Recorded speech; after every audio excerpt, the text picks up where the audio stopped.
Just a warning, if my video, or any video for that matter, causes you to blindly hate other people or myself, then click off this video and save your mental health. And needless to say, don't attempt to go witch hunting for anybody that I mention in this video. The point is not to demonize people, but to recognize unhelpful behaviors and ideas. In 2020, I came across a white LA-based influencer who was associated with the gaming livestream space. She had tattooed "I love fashion" on her arm in a very curly Q font. Now, she didn't have any revolutionary fashion sense. She wasn't referencing niche designers in her outfits. She didn't have extensive knowledge of material processes, but she did like to buy clothes that suited her. Now, I don't think I will ever tattoo something so explicit on my body as per my personal preference, but what I do know is that I want better for the culture and the values surrounding the fashion industry. My first problem with fashion is the anti-intellectualism and the Stan culture. You might not think that these two things go together, but trust me, I'll get there. I saw a TikTok by a popular vintage influencer, white, from the Midwest America, repurposing the closet of her various maternal relatives. She made sweeping claims about the early women's suffrage movement, using an image of Congresswoman AOC in a white suit to drive the point home that white dresses are associated with feminism. The issue?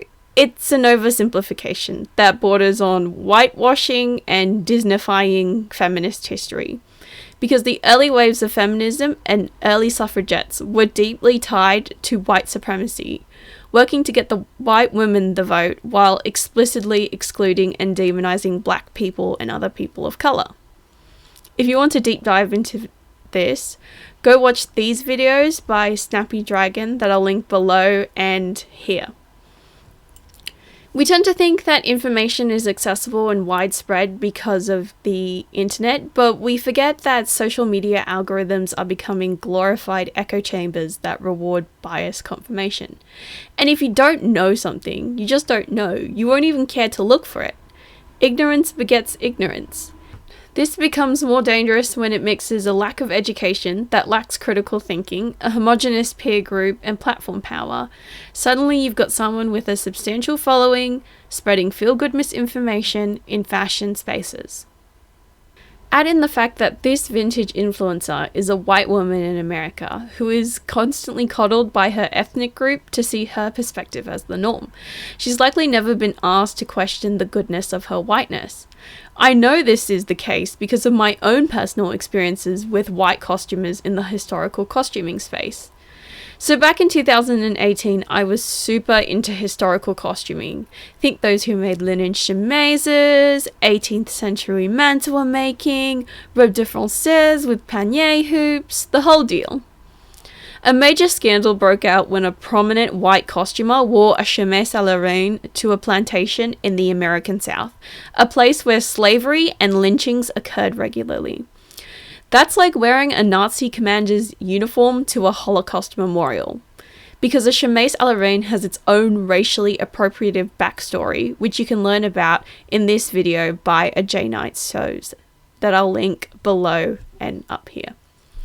She obviously issued a rushed Instagram apology, but what really got to me were the comments from the other white costumers moaning about how sad it was that they couldn't take their pretty dresses to nice places anymore. So I know from direct experience that a lot of white costumers and fashion influencers have no real interest in accountability. They just want to keep playing dress up without ever asking who they're erasing or hurting. I'm also thinking about recent incidents. For example, the recent drama where Oddmuse founder and Oddmuse Stan started attacking a TikTok fashion reporter called Please Don't Buy That for bringing to light the Chinese manufacturers that Oddmuse uses, which is widely available info, by the way. And for Please Don't Buy That's correct assessment that Oddmuse is actually in violation of UK law for using ethical and sustainable in their marketing.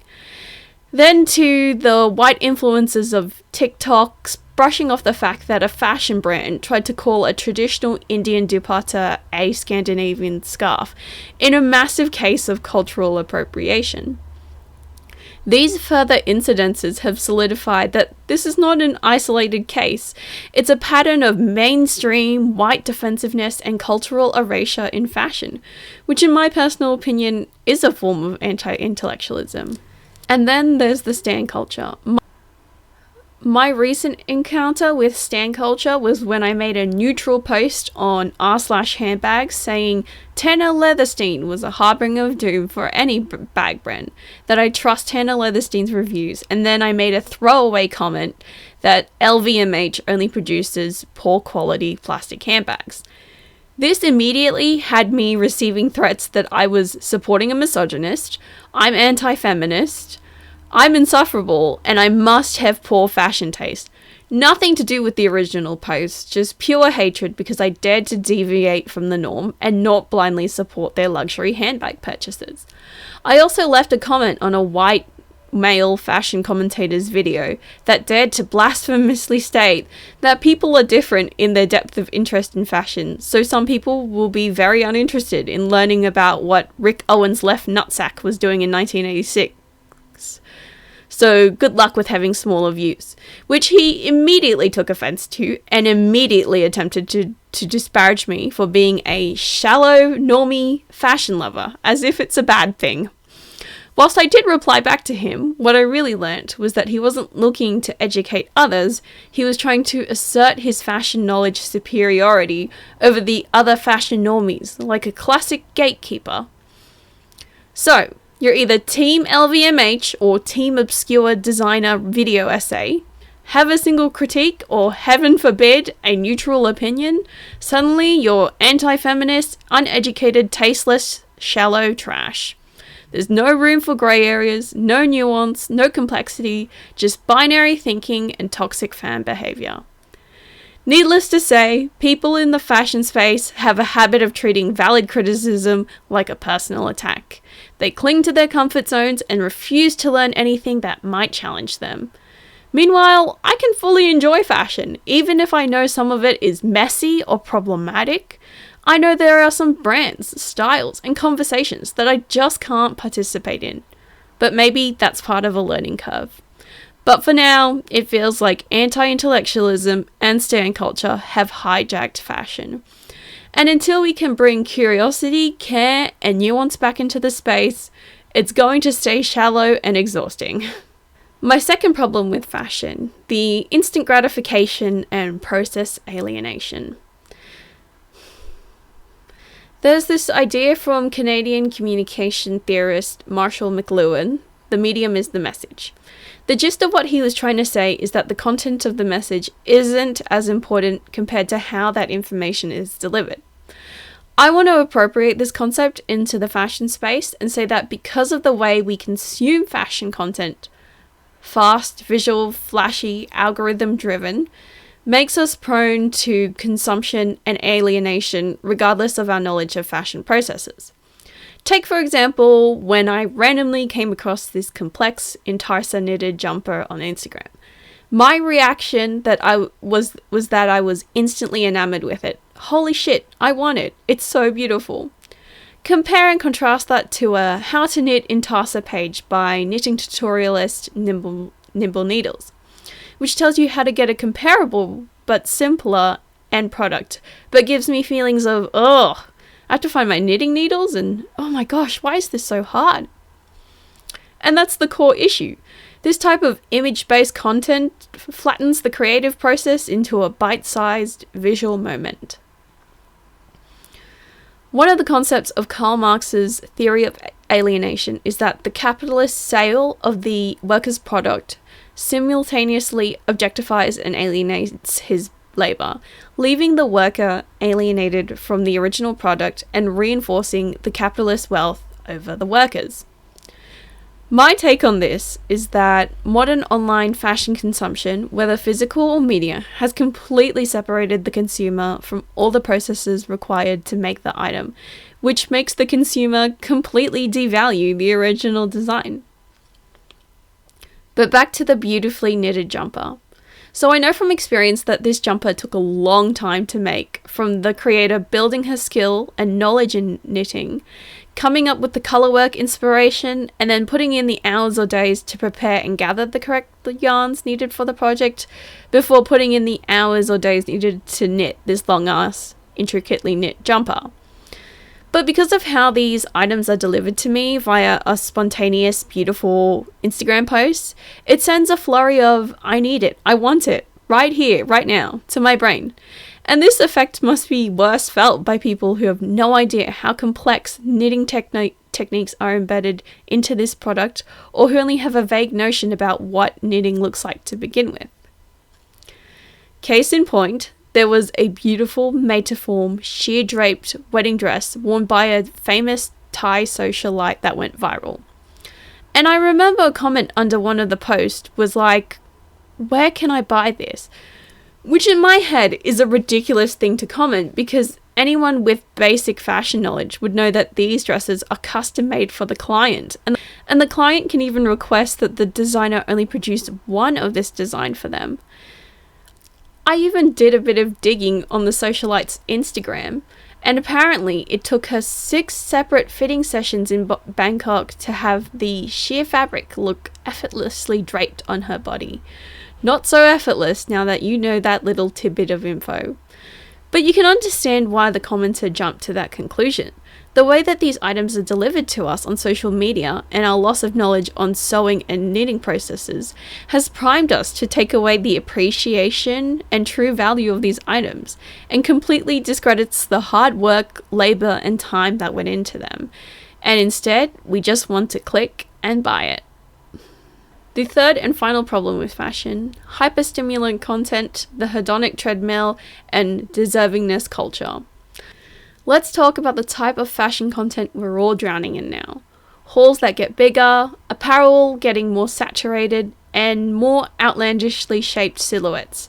Prices getting more outrageously expensive, and fashion stunts getting more dangerous and outrageous to capture more attention, get bigger views, to drive bigger sales.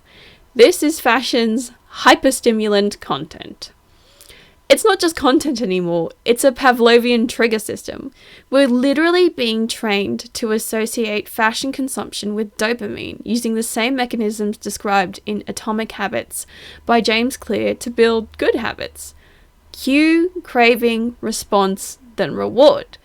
Except now, instead of salivating over red meat, we're craving large amounts of clothes, trendier items, or very expensive fashion items. These hyperstimulants are conditioning us to respond to our cravings by clicking add to cart so we can get our rewards. With online shopping and integrated platforms like TikTok Shop, it makes shopping and getting our dopamine hit virtually frictionless. And the double whammy is that this content doesn't just make us shop endlessly, it normalizes excess. When you spend more than 8 hours a week on the internet, and let's be real, most of us do, you're absorbing a new standard of enough without realizing it. And because the standard is always shifting upwards, those 5 designer bags already in your closet isn't enough. Suddenly, you need this new designer bag that everyone on TikTok is talking about.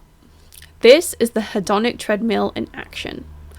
Our brains are built to adapt quickly, even to luxury. So the second you attain something, the satisfaction wears off and you're already chasing the next hit, leading to perpetual dissatisfaction. What makes it worse is how marketing rhetoric has shifted from "you need this product to fix this problem" to "you deserve this kind of lifestyle." This is a dangerous precedent because it's not about solving a problem, it's about proving your worth. And if your worth is measured by material wealth and the image you project on social media, you unknowingly imbibe this attitude that you deserve to be an influencer or you need to look like an influencer, even if you never plan on making posting content your living. That's good news for the capitalist overlords, but for everyone else, you are left with a lot of disposable alien products that will ultimately end up in the garbage and wreak further havoc on the environment and people. I think that anything that gets us to pause, reconsider, think about our consumption, and decide if it's truly needed in our lives can be an antidote to this kind of thinking and consumption pattern.